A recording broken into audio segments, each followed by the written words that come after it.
Assalamualaikum warahmatullahi wabarakatuh.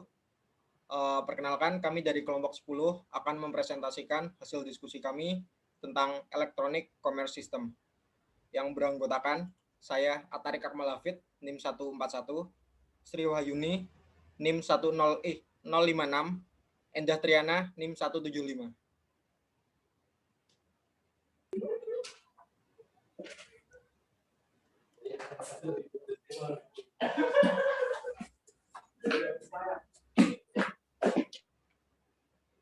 Baik, di bab ini kita akan membahas ada internet commerce atau artinya perdagangan internet, lalu risikonya, lalu ada keamanan, kepastian, dan kepercayaan, lalu terakhir ada implikasi bagi profesi akuntansi.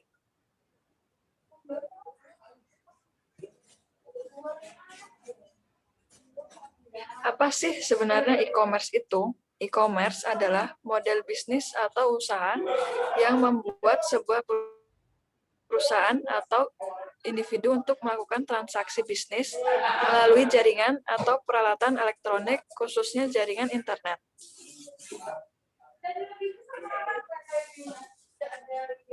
E-commerce dalam aplikasinya di lapangan menarik berbagai macam teknologi di dalamnya, seperti email, chat, transfer dana elektronik, pertukaran data elektronik, www, dan lainnya. Lalu bentuk e-commerce dalam aplikasiannya di lapangan menarik beberapa macam teknologi di dalamnya. Yang dilakukan sekarang ini antara lain ada internet banking, pembelian dan penyediaan barang atau toko online, pemesanan tiket pesawat, reservasi penginapan hotel, reservasi di tempat hiburan, pemesanan tiket konser, Bitcoin, penukaran uang ataupun saham internet, pembelian buku secara online, dan lainnya.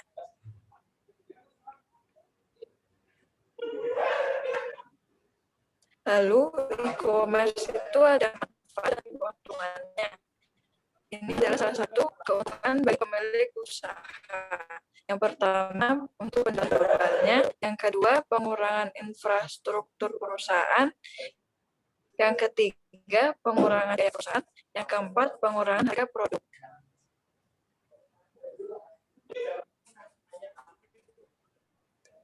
Lalu manfaat keuntungan e-commerce bagi konsumen. Yang pertama, kita dapat belanja 24 jam per 7 hari. Lalu yang kedua, menghemat waktu. Yang ketiga, barang dan jasa semakin murah. Yang keempat, konsumen mampu membandingkan lebih akurat dari tempat lain ke tempat yang satunya. Lalu yang terakhir, pembeli lintas wilayah.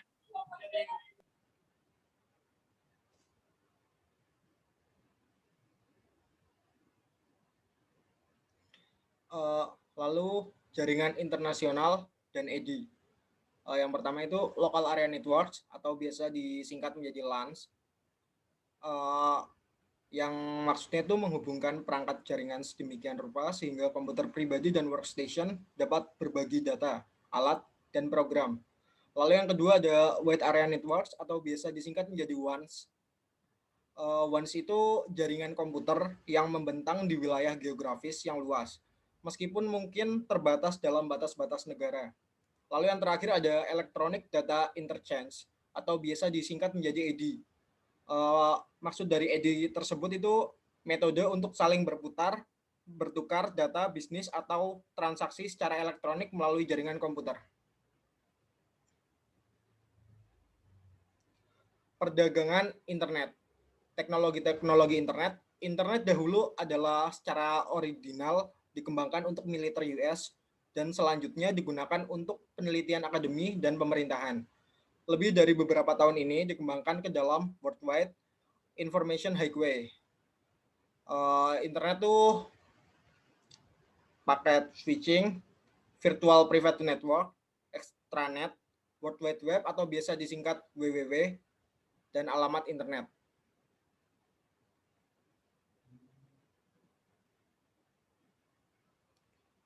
Protokol penggunaan internet.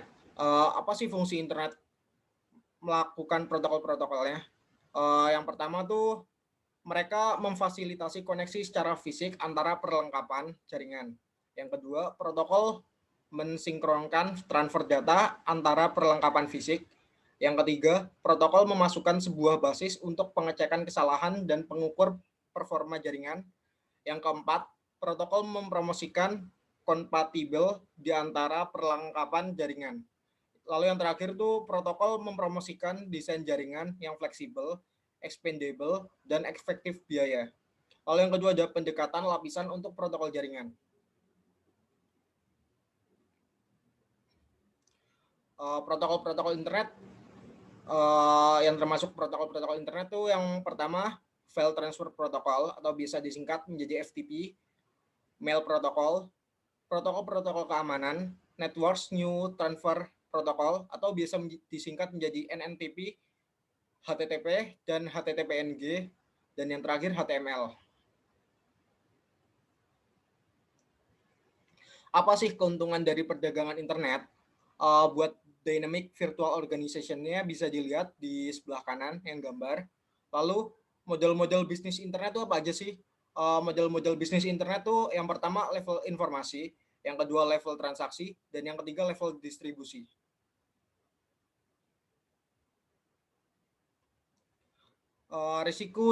Risiko diasosiasi dengan perdagangan secara elektronik. Risiko-risiko internet. Yang pertama, menangkap pesan jaringan.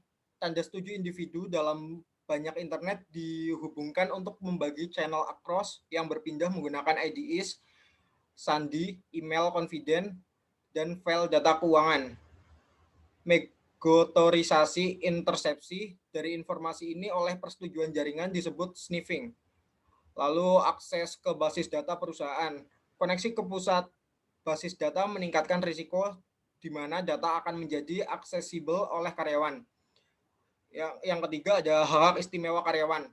Hak-hak override dapat menyebabkan akses tidak diotorisasi ke data mission critical. Lalu yang terakhir ada keengganan untuk menuntut. Risiko-risiko internet. Risiko-risiko internet untuk pelanggannya yaitu pencurian nomor-nomor kartu kredit, pencurian password, kerahasiaan pemakai, keamanan cookies dan pelanggan. Sementara risiko-risiko untuk bisnis yaitu IP spoofing, penolakan dari serangan jasa, dan other malicious programs.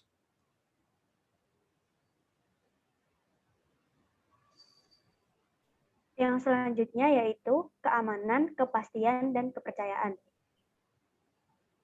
Yang pertama ada enkripsi. Enkripsi adalah menerjemahkan data ke dalam kode rahasia untuk menyimpan dalam basis data dan transmisi yang lebih jaringan. Standar enkripsi lanjutan juga dikenal sebagai RINDEL atau kunci keamanan teknik enkripsi pemerintah US telah mengadopsi sebagai standar enkripsi.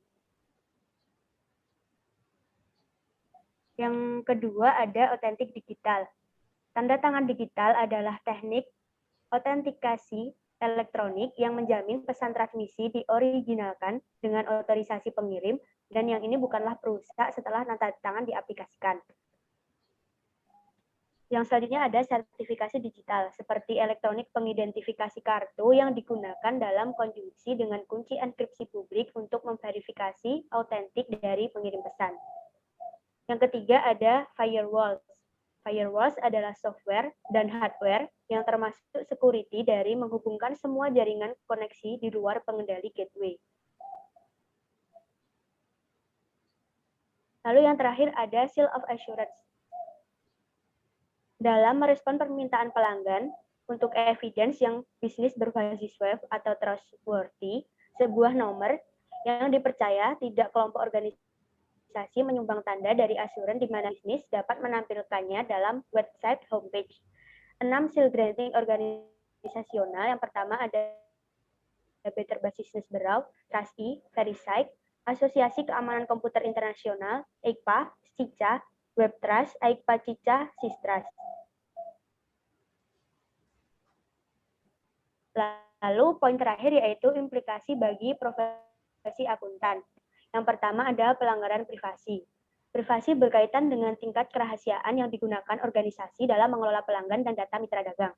Dalam pelanggaran privasi terdapat perjanjian safe harbor antara US dan Uni Eropa yang di dalamnya terdapat yang pertama ada perhatian, yang kedua pilihan, yang ketiga transfer selanjutnya, yang keempat keamanan dan integritas data, yang kelima pengaksesan, dan yang terakhir adalah pelaksanaan.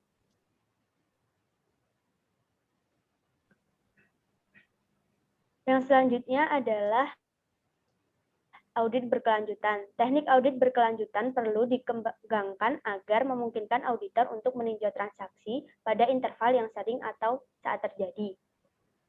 Lalu ada jejak audit elektronik. Dalam lingkungan EDI, komputer mitra dagang atau klien secara otomatis menghasilkan transaksi elektronik yang disampaikan melalui jaringan nilai tambah atau FAN. Kerahasiaan data. Kerahasiaan data sistem menjadi semakin terbuka untuk mengakomodasi transaksi mitra dagang, mission critical informasi berisiko terkena penyusup. Lalu yang selanjutnya ada autentikasi. Dalam sistem tradisional, kertas bisnis yang digunakan untuk menulis menentukan keaslian sebuah penjualan, pemesanan dari mitra dagang atau pelanggan. Yang selanjutnya ada run repudiasi. Akuntan bertanggung jawab untuk menilai keakuratan, kelengkapan, dan validitas transaksi yang merupakan penjualan klien, piutang, pembelian, dan kewajiban. Lalu ada integritas data. Nah, dalam integritas data, transaksi yang tidak dapat disangkal dari mitra dagang otentik masih dapat disadap dan dianggap tidak berlaku secara material. Lalu yang selanjutnya ada kontrol akses. Dalam kontrol akses harus ada untuk mencegah atau mendeteksi akses tidak sah ke informasi organisasi sistem. Lalu yang terakhir ada lingkungan hukum yang berubah. Akuntan secara tradisional melayani klien mereka dengan nilai risiko baik bisnis maupun hukum dan teknik untuk mengurangi dan mengandalkan risiko tersebut.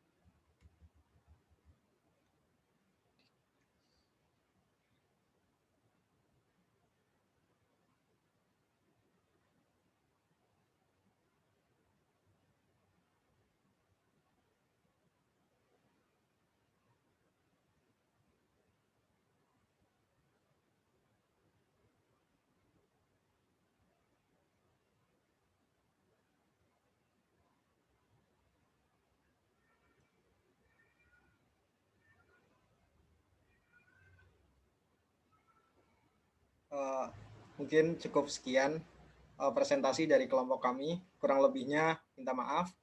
Wassalamualaikum warahmatullahi wabarakatuh.